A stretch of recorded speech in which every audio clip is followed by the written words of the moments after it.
नमस्कार दोस्तों, आज हम बात करेंगे अक्षांश व देशांतर रेखाओं के बारे में। अक्षांश व देशांतर रेखाएं हमारी पृथ्वी पर किस लिए खींची गई हैं? ये जो आपको क्षैतिज रूप में खिंची हुई दिखाई दे रही है, ये हमारी अक्षांश रेखाएं जो पश्चिम से पूर्व की तरफ खींची जाती हैं। और जो ये खड़ी लाइन आपको दिखाई दे रही है, ये हमारी है देशांतर रेखाएं। ये उत्तर से दक्षिण की तरफ खींची जाती हैं।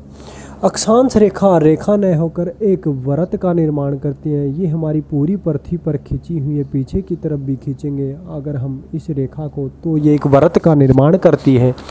तो अक्षांश रेखा रेखा न होकर एक वृत्त है और देशांतर रेखाएं रेखा हैं, क्योंकि ये उत्तर से शुरू होकर दक्षिण बिंदु तक यहाँ दक्षिण बिंदु पर मिल जाती हैं, तो देशांतर रेखाएं रेखा है। ये कोई वास्तविक रेखा हमारी पृथ्वी पर नहीं खींची गई है। ये रेखाएं काल्पनिक है। सबसे पहले मैं आपको अक्षांश रेखाओं के बारे में बताता हूँ। ये जो हमारी पृथ्वी है, इसके ठीक बीचों बीच एक 0 डिग्री अक्षांश रेखा खींची गई है, जो हमारी पृथ्वी को 2 भागों में बांटती है। 0 डिग्री अक्षांश से ऊपरी भाग को हम उत्तरी गोलार्ध कहते हैं। ये हमारा उत्तरी गोलार्ध। और 0 डिग्री अक्षांश से नीचे वाले भाग को हम दक्षिणी गोलार्ध कहते हैं। ये हमारा दक्षिणी गोलार्ध। अब ये अक्षांश रेखाएं किस प्रकार खींची गई है हमारी पृथ्वी पर?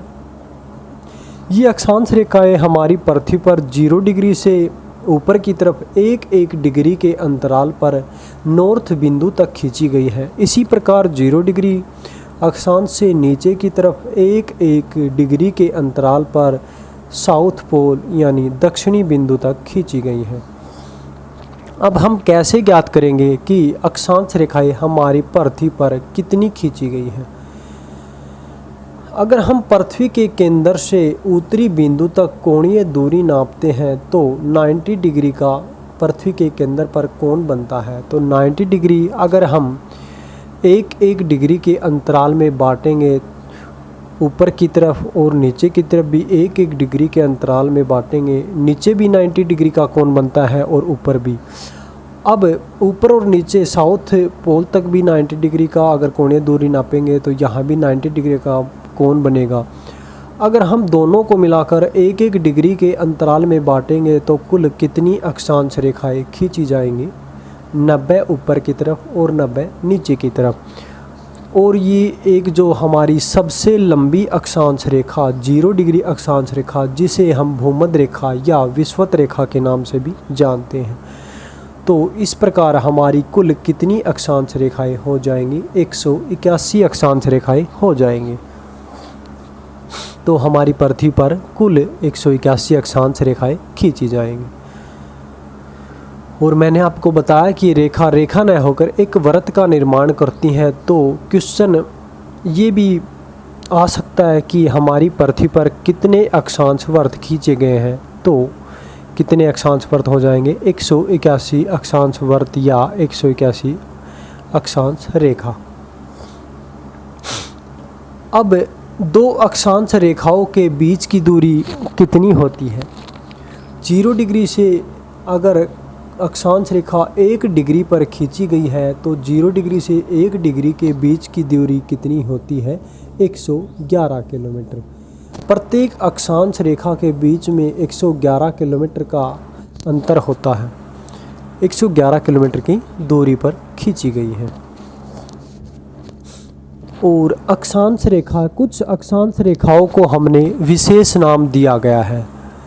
0 डिग्री अक्षांश को भूमध्य रेखा या विषुवत रेखा के नाम से भी जानते हैं। 0 डिग्री अक्षांश से ऊपर ठीक 23.5 डिग्री पर जो अक्षांश रेखा खींची गई है, उसे हम कर्क रेखा के नाम से जानते हैं। 0 डिग्री से ठीक नीचे की तरफ 23.5 डिग्री पर जो रेखा खींची गई है, उसे हम मकर रेखा के नाम से जानते हैं।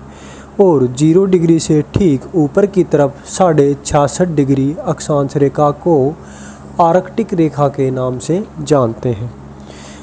उसी प्रकार 0 डिग्री से ठीक नीचे की तरफ जो अक्षांश रेखा 66.5 डिग्री पर खींची गई है उसे हम अंटार्कटिका रेखा कहते हैं। अब हम बात करेंगे देशांतर रेखाओं की। देशांतर रेखा हमारी पृथ्वी पर किस प्रकार खींची गई है। देशांतर रेखाएं हमारी पृथ्वी पर उत्तरी बिंदु से दक्षिणी बिंदु तक खींची गई हैं। देशांतर रेखाएं एक एक डिग्री के अंतराल पर खींची गई हैं। इस प्रकार हमारी पृथ्वी पर कितनी देशांतर रेखाएं हो जाएंगी।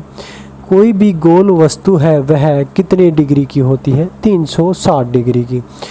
अब 360 डिग्री हमारी पृथ्वी भी गोल है तो यह कितने डिग्री की है, 360 डिग्री। 360 डिग्री पर अगर हम एक एक डिग्री के अंतराल पर रेखा खींचते हैं तो कितनी रेखाएं खींची जाएंगी, 360 रेखाएं। इसी प्रकार हमारी देशांतर रेखाओं की संख्या कितनी हो गई, 360 देशांतर रेखाएं हमारी पृथ्वी पर खींची जाएंगी। अब हम बात करेंगे 0 डिग्री देशांतर की। 0 डिग्री देशांतर हमारी पृथ्वी से किस जगह से होकर गुजरती है। ये जो हमारा लंदन शहर है 0 डिग्री देशांतर पर, तो 0 डिग्री देशांतर रेखा लंदन शहर के ग्रीनविच नामक जगह से होकर गुजरती है। अब 0 डिग्री देशांतर के इस भाग को हम पूर्वी देशांतर और 0 डिग्री से इस वाले भाग को हम पश्चिमी देशांतर कहते हैं। और एक और रोचक तथ्य है, 0 डिग्री से पूर्वी भाग का समय आगे चलता है और 0 डिग्री से पश्चिमी भाग का समय पीछे चलता है। यह किस कारण है। यह हमारी पृथ्वी के पश्चिम से पूर्व की ओर घूमने के कारण सूर्य की किरणें पहले पूर्वी देशांतर में पड़ती हैं और बाद में पश्चिमी देशांतर पर। इसलिए हमारे पूर्व और पश्चिमी देशांतर के समय में अंतर है। अब हम इन देशांतर रेखाओं की सहायता से पृथ्वी पर समय कैसे ज्ञात करेंगे। कोई भी गोल वस्तु 360 डिग्री की है, ये जो हमारी पृथ्वी है 360 डिग्री कितने घंटे में घूमती है, 24 घंटे या 1440 मिनट। तो 1 डिग्री कितने मिनट या घंटे में घूमेगी, 1440/360। 1 डिग्री 4 मिनट में घूमेगी। 1 डिग्री अगर 4 मिनट में घूमेगी तो अब हमारी देशांतर रेखा भी 1-1 डिग्री के अंतराल पर खींची गई हैं। तो अब हम पूर्वी और पश्चिम देशांतर का समय ज्ञात कर सकते हैं। अगर लंदन में 12 बजे होंगे तो 1 डिग्री पूर्वी देशांतर पर कितना समय होगा। हमने बताया आपको कि पूर्वी देशांतर का समय आगे चलता है, तो 1 डिग्री कितने के बराबर है, 4 मिनट के। अगर लंदन में 12 बजे हों तो 1 डिग्री पूर्वी देशांतर पर क्या समय हो जाएगा, 12:04। इसी प्रकार पश्चिमी देशांतर 1 डिग्री पर क्या समय हो जाएगा जब लंदन में 12 बजे हों, तो पश्चिमी देशांतर का समय हो जाएगा 11:56।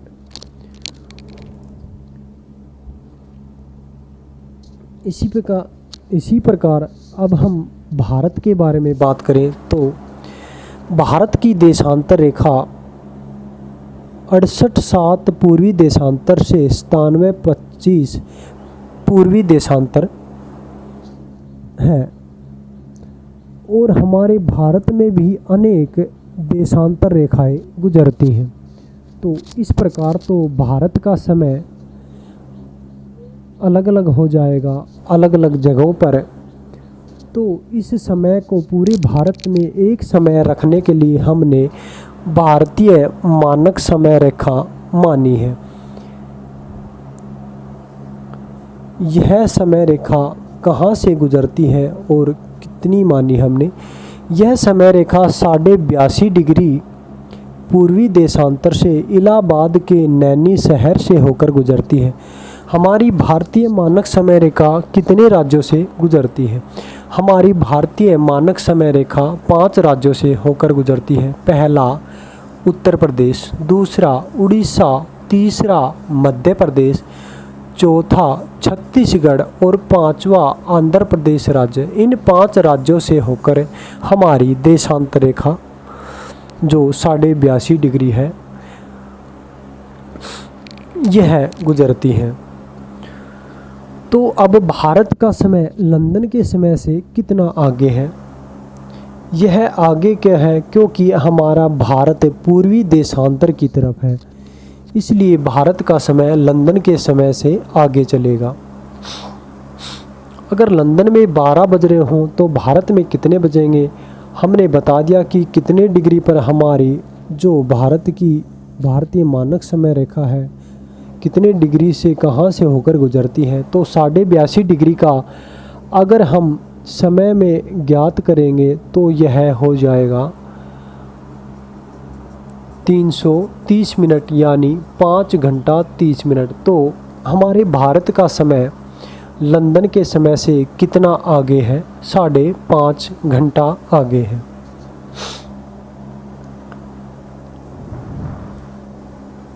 कल हम बात करेंगे अंतर्राष्ट्रीय तिथि रेखा के बारे में।